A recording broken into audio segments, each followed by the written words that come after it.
Hi, I'm Gan Kai from Johor Bahru. In my presentation, I've touched on how diabetic affect the eye, the root of blood sugar in its development, pathophysiology, and stage of diabetic retinopathy. So we go to how diabetic affect the eye first. So diabetic can affect the eye in several ways due to its impact on blood vessel and the delicate structure within the eye. The primary eye-related complications of diabetic include diabetic retinopathy, diabetic macular edema, cataract, glaucoma, cornea problems, double visions and nerve damage, retinal detachment, decreased tear productions. However, diabetic retinopathy is a serious and potentially blinding eye condition that is intricately linked to diabetic, widespread metabolic disorder. So, it is an important complication of diabetic, affecting both type 1 and type 2 diabetic. These conditions arise due to long-term elevated level of blood sugar, which can damage the delicate blood vessel in the retina, a vital part of the eye responsible for visions. The retina is sensitive to the light and play a fundamental role in the transecting visions, simulate into signal that the blood can interpret. When the blood vessels in the retina are affected by diabetic, it can lead to cascade of change and complications that the 10% eye test.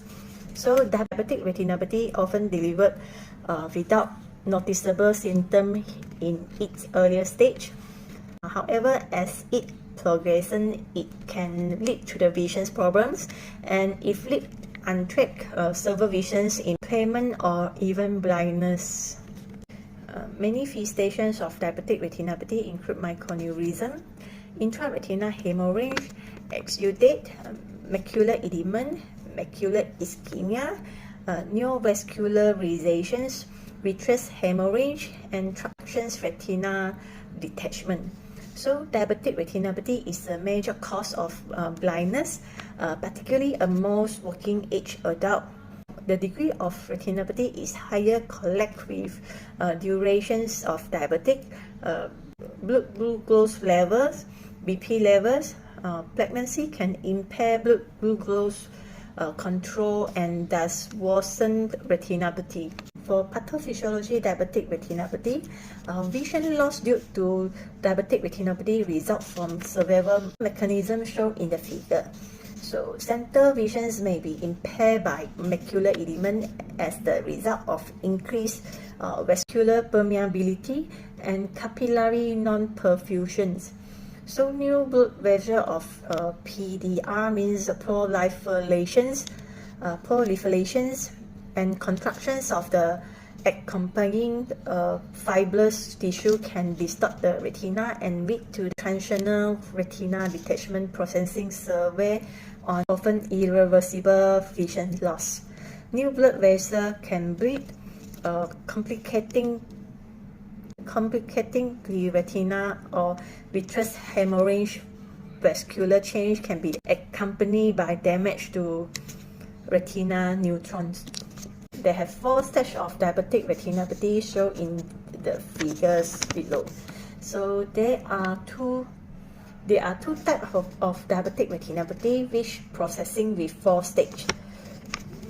There are 2 types of diabetic retinopathy are non-proliferative and proliferative. Non-proliferative refer to the early stage of the disease, while proliferative is an advanced form of the disease.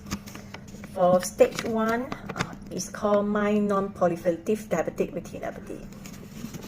This is earlier stage of diabetic retinopathy, characterized by tiny swelling in the blood vessel of the retina.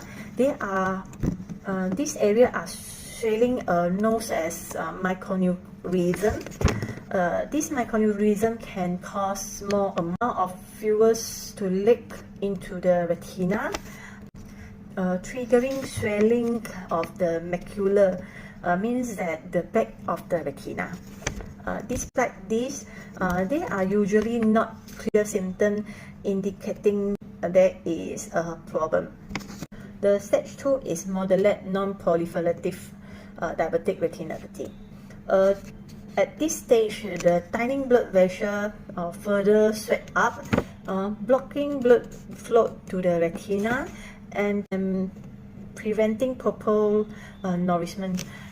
This stage will only cause notable signs if there is a build-up the blood and other fluids in the macula, causing visions to become blurred.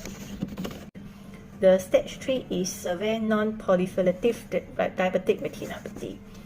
During this stage, larger sections of blood vessel into the retina become blocked, causing significant decrease in blood flow to this area. The lack of blood triggers a signal to the body to start growing a new blood vessel into the retina. So these new blood vessels are extremely thin and fragile and cause retina swelling, resulting in noticeable blurry visions, dark spots, and even patches of visions.